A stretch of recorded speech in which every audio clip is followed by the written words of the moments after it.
Hello everyone, this is Defense Politics Asia and a new development between the US, Mexico, Canada, tariff trade war saga, and there is a deal between the United States and Mexico.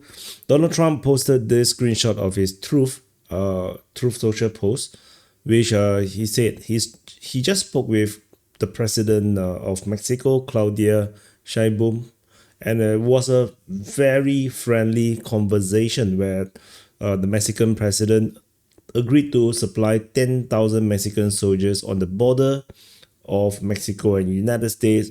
The soldiers will be specifically designated to stop the flow of fentanyl, illegal migrants into United States.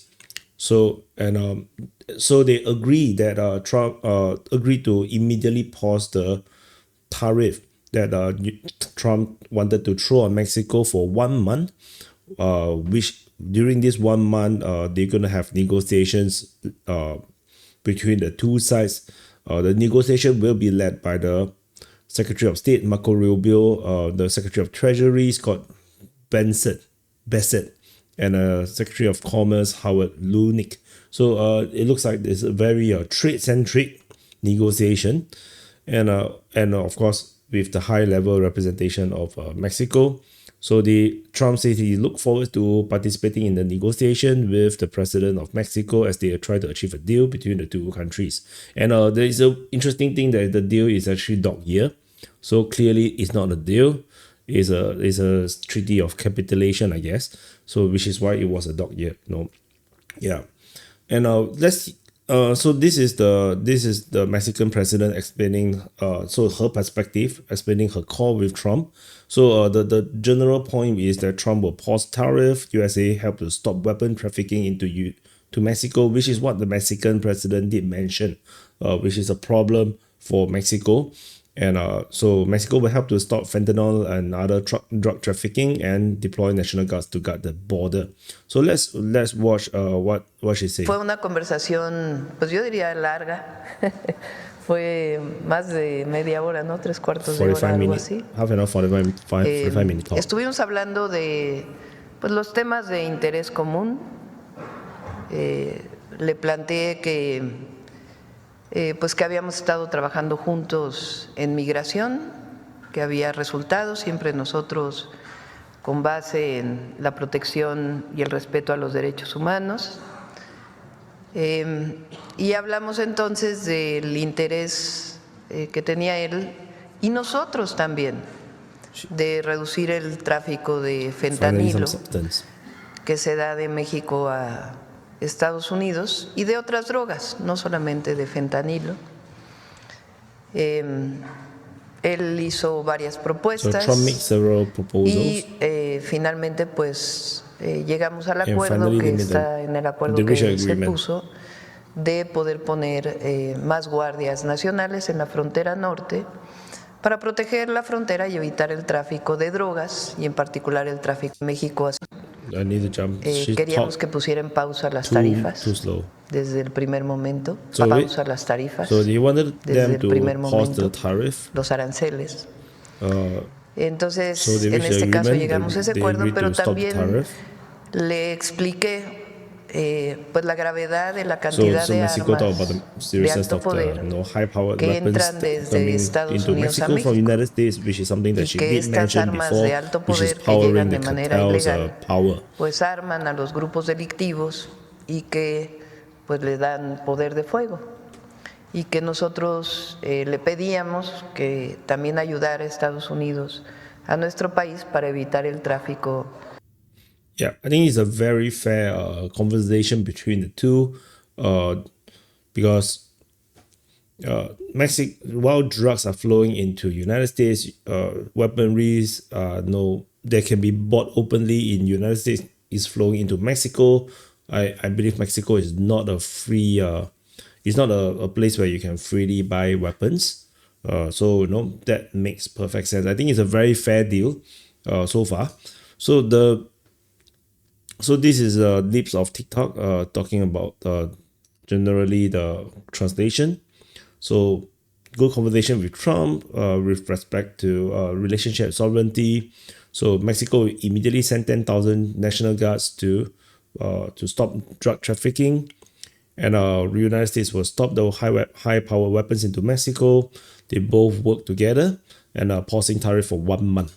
So this is basically the whole point, and I think it's a fantastic show of diplomacy. I think this is Mexico is showing a masterclass in terms of diplomacy from a weaker state, while dealing with a superpower or a major power or more powerful neighbor. I think Mexico is literally doing it the right way.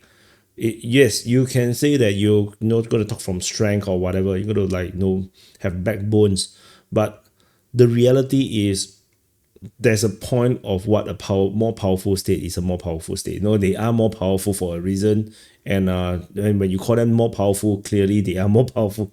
So you don't want to clash head on with a more powerful country. That's what I'm trying to say. So they have done very well.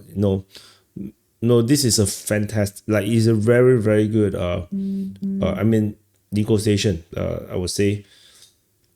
So this is the funny one.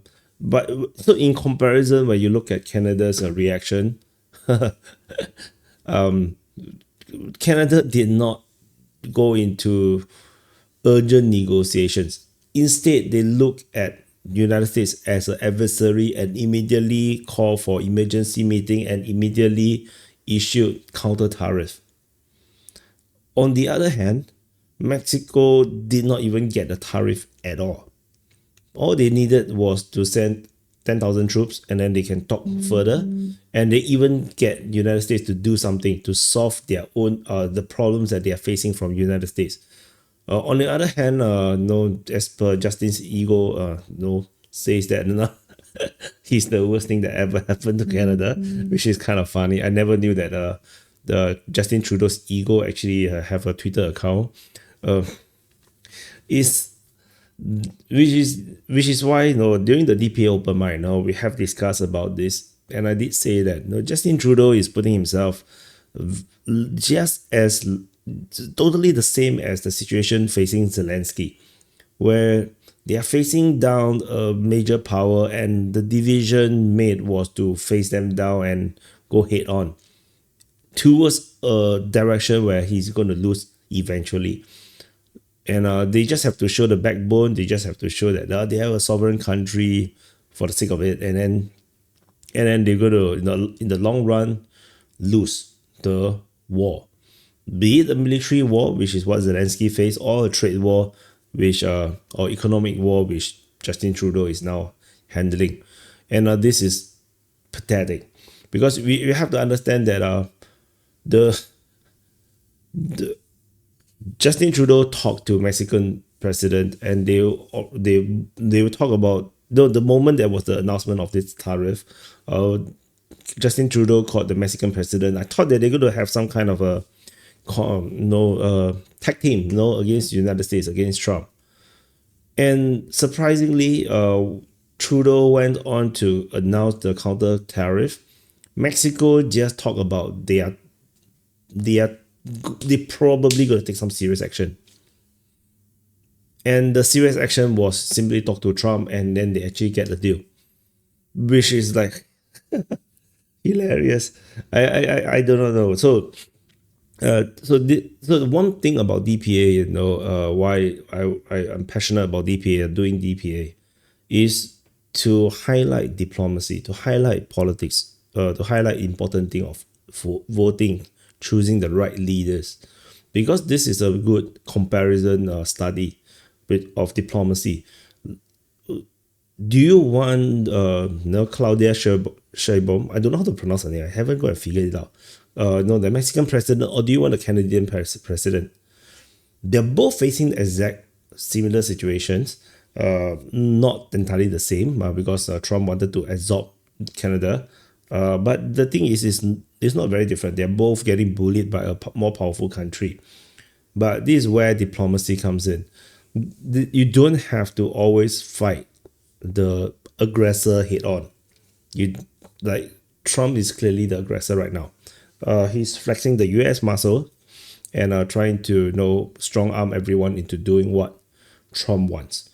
And clearly he's going to get what he wants. And I did mention a lot of times, power is power. Trump is going to get what he wants as long as he got the support of the Congress and the Senate. And clearly he's likely to get it because the Republican has swept all three houses. So the Mexican president shows how you deal with it by trying to find common grounds. So the immediate common grounds is doable for both sides, so they get a deal, delay the tariff, and then they can talk more. Clearly, Trump is not satisfied yet. This is just the initial deal. There is definitely bigger issues that Trump wants to resolve. It's clearly the massive trade balance issue, the massive relationship between Mexico and China, where China investing a lot of auto plants and other factories, which then sell into United States bypassing tariff that is placed on China. So Donald Trump's team is clearly going to do this. It's going to raise these issues with Mexico, and I'm not sure how they're going to achieve trade balance. I don't think it's possible to achieve trade balance between Mexico and United States. But I think it's hard to say. Maybe, if United States have more factories and sell more stuff down south, maybe, electronics and whatnot, Mexico buy less Chinese electronics. I mean, that's still possible to have closer to trade balance.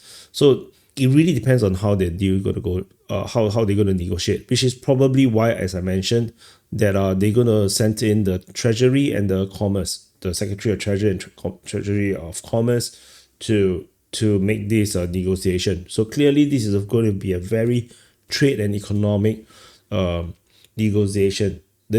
Which is why I say Trump is still not satisfied. Definitely, because it's not just the border, it's about everything else. So, but at least there is a fighting chance. There at least Mexico, the president of Mexico and his team and her team will have the chance to hear out the Trump's administration's demands or at least concerns. At least they can talk and try to find a solution. For Canada's situation, they didn't even try hard enough. So yeah, and of course Canada's situation is totally another ball game. I probably can do another video to talk about it. I did talk about it during the DPA open mic, so but yeah, it's definitely worth rehashing. We shall see. We shall see how this goes. But this is great news. At least no tariff between the two sides, and I think that's great news for both sides. And at least they can cooperate and negotiate better, and hopefully they can become better friends or better neighbors.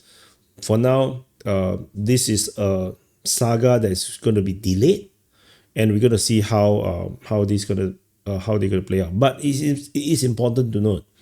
It's important to note that Mexico had always the capability to send 10,000 soldiers to the border. They never done it. So this is a very important thing to note. They have never done it, and they can do it suddenly and immediately. So clearly Mexico had always never done enough to secure their border. And of course, United States didn't secure the border because under Biden, they don't really care about the border. So, I mean, there is good reasons, why Mexico don't want to take on this responsibility on their side, on their own, because they have serious problem with the cartels. So without US support, they fighting the cartels alone may be problematic. So now working together, that's good, because if Mexico do not do it, and the cartels are designated terrorist organizations, we might actually see US special forces entering into Mexico, disregarding sovereignty of the Mexicans. So everything is moving in the right direction. I'm quite sure Donald Trump is going to send in more resources and help to help Mexico deal with their cartel problems. Cartel has infiltrated Mexican society and government greatly, and they are very hard to get rid of. They are a bit like the Hamas, of Palestine in Gaza Strip, where they just melt into the general population. It's extremely hard to eliminate gangs and cartels because it's just inseparable, with the population. It's just very hard. So I'm quite sure that Trump, using whatever the US technological and intel apparatus and whatnot, especially conducting military operations, maybe they want to fight certain cartel strongholds, they can get the US forces to come in to help in terms of air support, intel support, even heavy armor and whatnot. I think it's all doable. As long as they negotiate and talk it out, it is doable. Don't be a Zelensky. Don't be stupid. Anyway, thank you for watching. Press the like button, subscribe. And this is the DPA news. So it's a separate channel. Because there are way too many news to cover, I have to have a second news channel. The main channel, because the main channel also do cover the Ukraine war. So I have this channel to exclusively doing news. And I believe that maybe do a bit more analysis on the news that I'm reporting also maybe might be useful for you guys, because you can read the news yourself as well. But anyway, let's see. Let me know what you think in the comment. Let me know what you want from me, and we also can negotiate, make a deal, right? And I'll see you guys in the next update.